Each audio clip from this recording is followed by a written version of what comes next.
Today I'm going to give you a ripener update.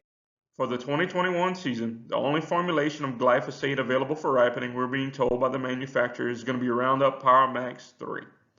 This is a more concentrated formulation of glyphosate. It contains 4.8 pounds of glyphosate acid per gallon. With that being said, because it's more concentrated, the rate structure has changed. Now we're going to put out 5 ounces of Power Max 3 per acre. This is an equivalent rate to 5.3 ounces of the Power Max 2 or 6 ounces of Palata L. In 2020, we evaluated Roundup Power Max 3 head-to-head against Roundup Power Max 2. We did this work at the Sugar Research Station in St. Gabriel. We applied Roundup Power Max 3 at 5 ounces per acre and Roundup Power Max 2 at 5.3 ounces per acre. When we look at response in terms of TRS response, pounds of sugar per ton, the response was equivalent for both the Roundup Power Max 3 and Roundup Power Max 2 treatments. And they both significantly increased sugar per ton over the untreated check 35 days after application. Response to glyphosate ripener varies greatly among varieties. Some varieties are highly responsive, others not so much. We've been fortunate to have a lot of varieties released by the breeding programs over the past few years. In 2020, we had an opportunity to look at several of the new releases. 615, 201, and 267 really respond well to glyphosate. 267 had a response of about 33% above the non-treated check. Now 739 and 85, these varieties didn't respond nearly as well as the counterparts. 739 though, however, had over 200 pounds of sugar per ton the third week of September when we evaluated it without ripener.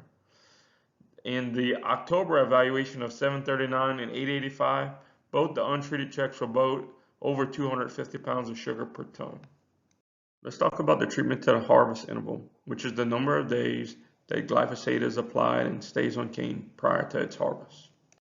Basically, the longer it stays on cane, the higher the TRS level. Cane harvested in September is more responsive as compared to cane harvested in October as compared to cane harvested in November. On highly responsive varieties, it's not uncommon to see increases in TRS of at least 20 to 25% in September. This increase lessens throughout the season and can be as little as 5% in November. This is due to cane naturally ripening, naturally increasing in amount of TRS. Glyphosate ripener negatively impacts tonnage. And typically, the more days you leave it on, the greater impact it has on yield, especially when applied for a September harvest, when we have a lot of cane growth still going on. However, this impact is lessened as we proceed through grinding because there's less potential for cane growth the later in the season. So with that said, we recommend a 35-day treatment to harvest interval for September harvested cane, 35 to 40-day treatment to harvest interval for October harvested cane, and a 40 to 49-day treatment to harvest interval for November harvested cane. In the bottom table, you see data that was collected from the Sugar Research Station from a 2020 ripener study.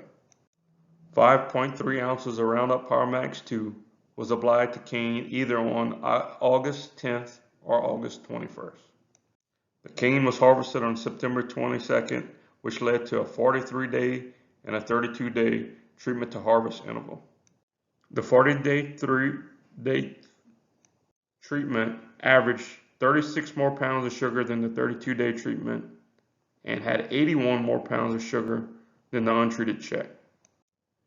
The 43-day treatment to harvest interval also had a negative impact on tonnage. We lost over 6 tons of cane as compared to the untreated check.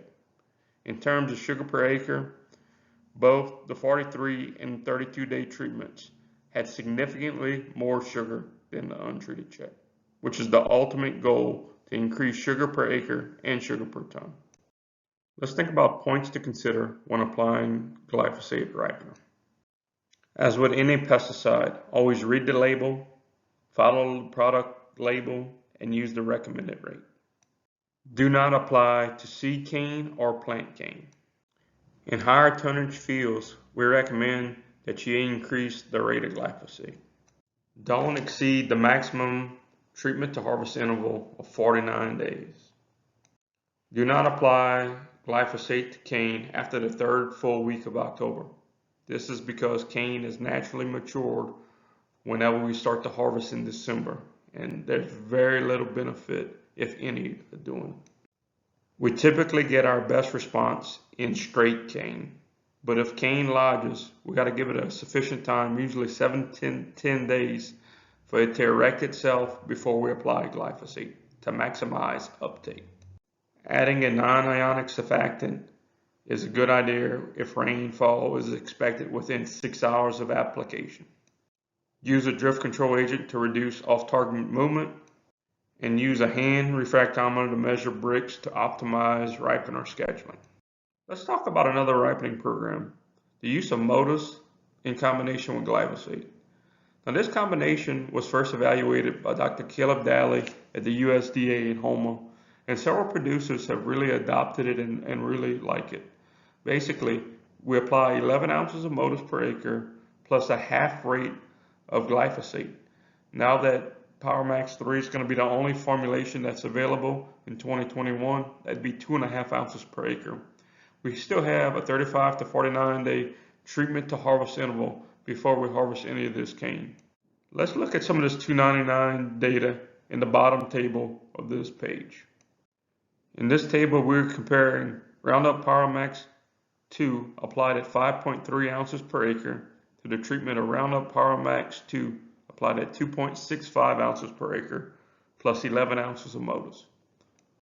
In 2018 and 2019, TRS levels are greatest for the PowerMax alone treatment, but in 2020, the PowerMax plus Motus treatment edged out the PowerMax treatment.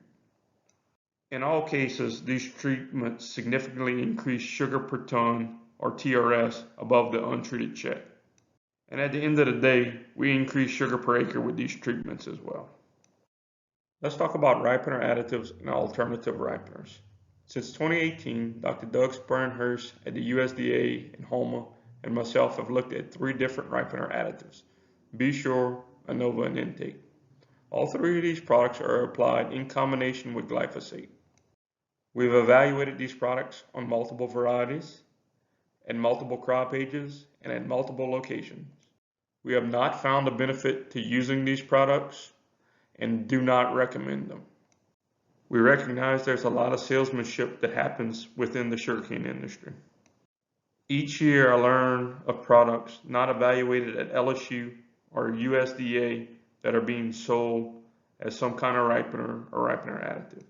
Before we ever recommend a product, we need to evaluate it for multiple years, and its response needs to be consistent over multiple years. In 2020, I evaluated a product called FiberTech that was promised as an alternative ripener to glyphosate. Our data showed no benefit to using this product as a ripener. Thus, again, encourage your producers to have either LSU or USDA evaluate products before they use them.